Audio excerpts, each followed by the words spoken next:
Welcome to this Londonderry Bands Forum podcast for Good Relations Week. Today I'm joined by Amanda McGinley from Strabane Brass Band. We're going to talk a bit about how her band has done cross-community work with the William King Memorial and Britannia Band, and also about the Wall City Tattoo. So I'd like to thank you for joining me today, Amanda. Thank you for having me. So firstly then, can you tell me a bit about yourself and how you got involved in Strabane Brass Band? Well, Strabane Brass Band was formerly known as St Joseph's Brass Band and Strabane Concert Brass. I was St Joseph's Brass Band, and it all started whenever I was 9. My aunt had a silver shiny thing, and me being me, I wanted one too.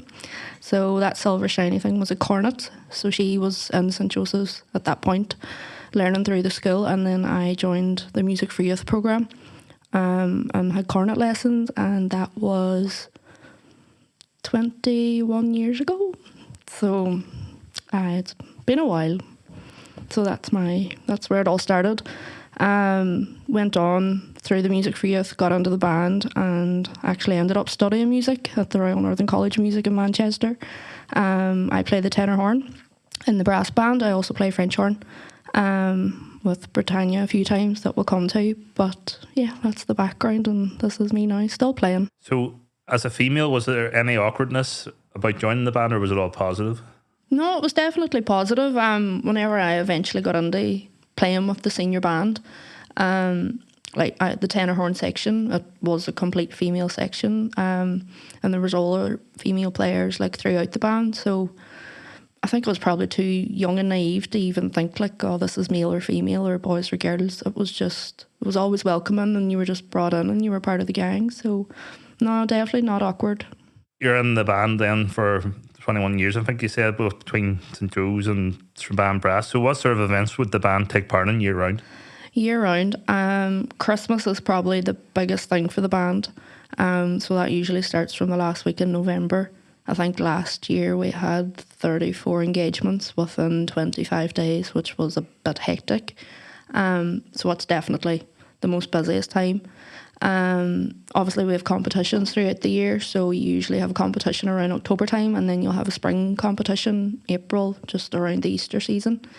But then the likes of St Patrick's Day, we'll be marching for the last number of years. We have stayed within Strabane.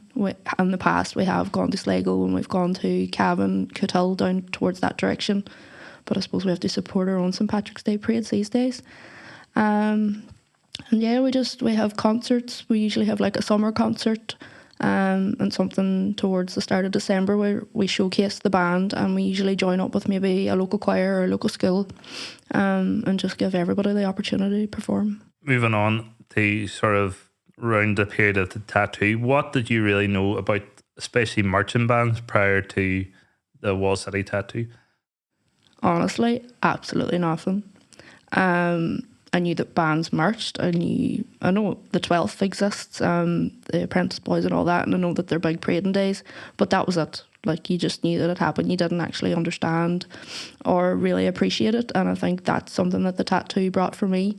So the march preparation and the run up to the tattoo was just something we weren't used to. It was so out of our comfort zone, and we didn't go to band practice. We went to march practice, and we had the drum major, can't remember his name, Trevor Stewart came up, and he whipped us into shape. That was an experience and a half. So I remember one time being in a car park in Strabane, and we were just marching up and down, and all this new cross marching and counter marching and things that were just not normal to us, but it was so interesting because obviously with the marching bands in Northern Ireland, that's something that just comes naturally and something they had to learn, and it was nice to experience it. So you definitely had a sort of newfound appreciation. Absolutely. It's just marching's one thing. You're trying to keep that left foot, you're trying to look in front of you, you're trying not to drop your music. You might be even sight reading the music in some cases, but the tattoo marching it was unbelievable. It was hair raising. I just remember getting out in that form the first day, and the practice, the dress rehearsal, And I remember at one point, like the trombones kind of lead the parade, but with the counter marching, we didn't take into consideration that when the trombones turn with the slide out, that the person beside them get the slide. So it was like just getting the whole logistics and fundamentals of the instruments right. But no, it was an amazing experience, and it was just nice to kind of understand and appreciate everything else that goes on within the bands.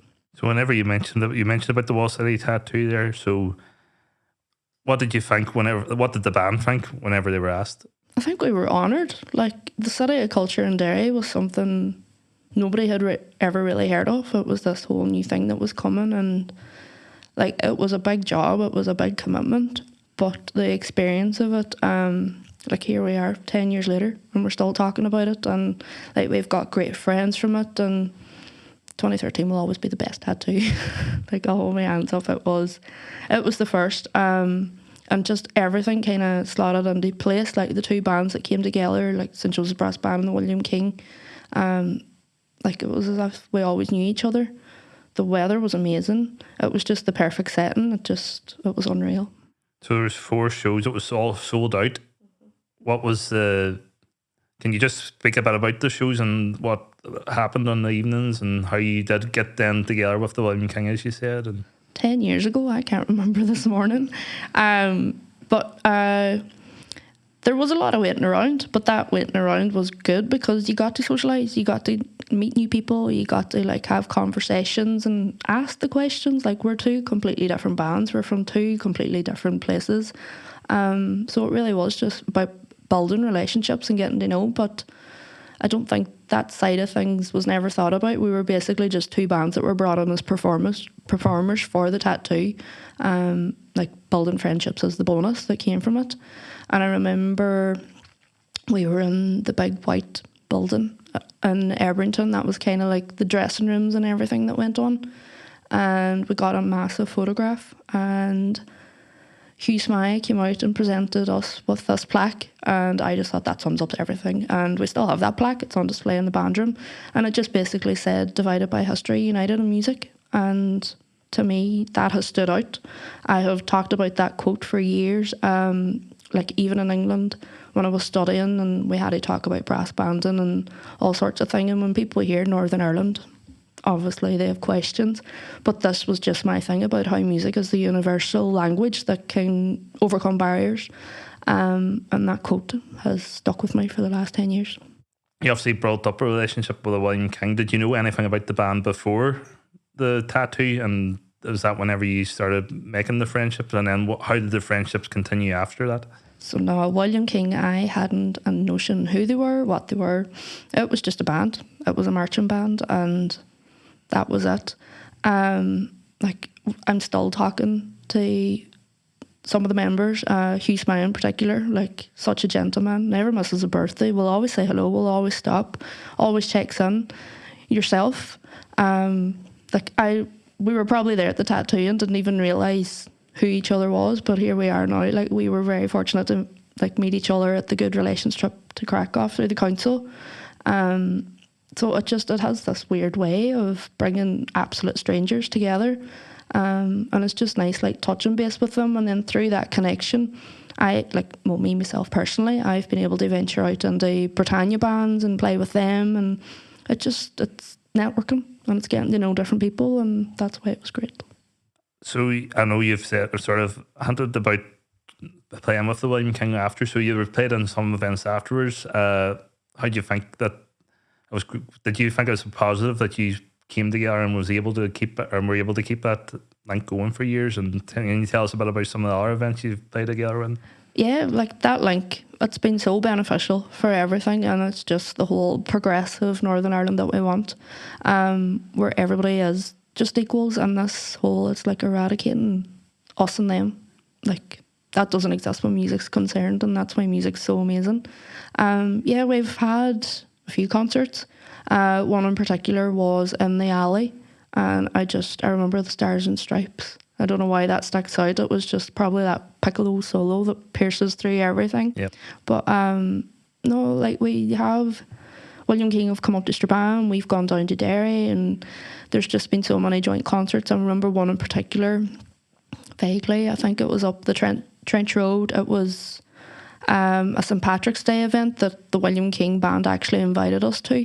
And it's just what I love about the whole thing is that it takes the whole stigma of us and them again away. And it was just so nice to be invited down for just a St. Patrick's Day event. One of the mantras of the band's forum is about breaking down misconceptions and preconceptions about marching bands and the music and so on. So did you ever have any stereotypes about your band, like you were saying there? No, there was no real misconceptions. I just think there's almost not a naivety or ignorance. It's just we kind of kept ourselves to ourselves that way. Like we never really got involved with each other or like them musical traditions or band and tradition.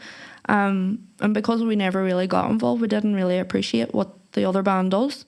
It's just something that you hear about. It's something that happens, but they actually understand and get to know why the traditions are there and why they do it. Do you think then it's a good thing the Londonderry Bands Forum and about getting different traditions to keep, as well as yourself and St. Joseph had like Churchill and Macquarie and Donegal and all our Hamiltons playing in the Marching Festival in Swinford and County Mayo? Do you think all that's positive?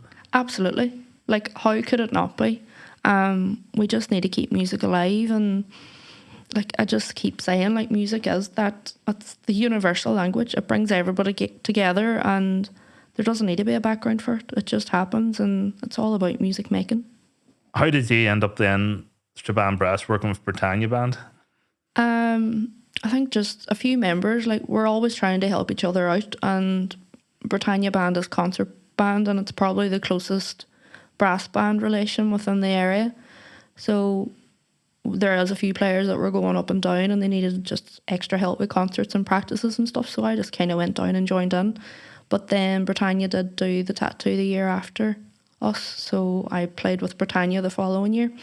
So yeah, it was kind of a different experience because I'd never played in concert bands before, but Britannia also gave me the opportunity to play French horn. Obviously French horn's an orchestral instrument, but it was something different. And again, it was meeting new people, and it was different music, different types of music, different types of concerts. So it was just people from Strabane lending a hand, and I kind of hopped on the bandwagon and joined them. And that link's still going on to this day? Well, it is. Like, there's a lot of players in Strabane Brass Band that will go down and play with Britannia and vice versa. There's actually players in both bands that go to both rehearsals each week. Myself, no, I've got braces at the minute, so I've got a get out of jail card, so I'm not really playing. I'm still very much involved.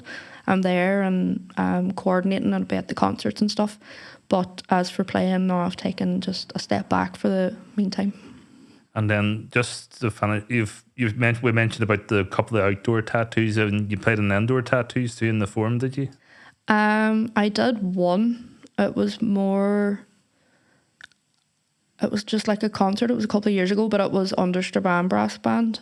So whenever the indoor tattoos were happening, I was actually living back in England, so I didn't get the opportunity to do them. But we did do one concert, I'm really sure. I remember the setting and I remember being there. It was a couple of years ago with James Key. And so what would you say then to anyone about how the tattoo sort of changed and how it brought people together and how it will continue to bring people together? I think this podcast is obvious. Like it's brought us right here, right now kind of thing. If the tattoo didn't happen, then we wouldn't be here. We wouldn't be able to talk about it. We wouldn't have the memories. We wouldn't have the friendships. We wouldn't have the appreciation and the understanding for different cultures, different bands, and just how things are done. Like we're 20 minutes up and down the road from each other, and it's like a different world, really. And what would you say to any bands that would be asked to do anything like this? Would you think it would be a positive for them to get involved in? Yeah, definitely. It is such a positive. Seize the opportunity. It's hard work, I'm not going to lie. Like there's times where, like I think the dress rehearsal day for the tattoo was like 14 hours long. It was ridiculous. Was it worth it? Yeah. Was it exhausting? Absolutely. But it's an experience that it's once in a lifetime. Like there's never going to be a Walled City Tattoo 2013 ever again. So it's just about living in the moment, and it's all short term too. Like the training and the practicing, and everything. It is just a couple of weeks worth of intense commitment, but it's so worth it to have the memories 10 years later. And I just love this, that we're talking about it now, and like wee memories are coming back. It's so nice to think about. Thank you very much for joining me today, Amanda. Thank you for having me.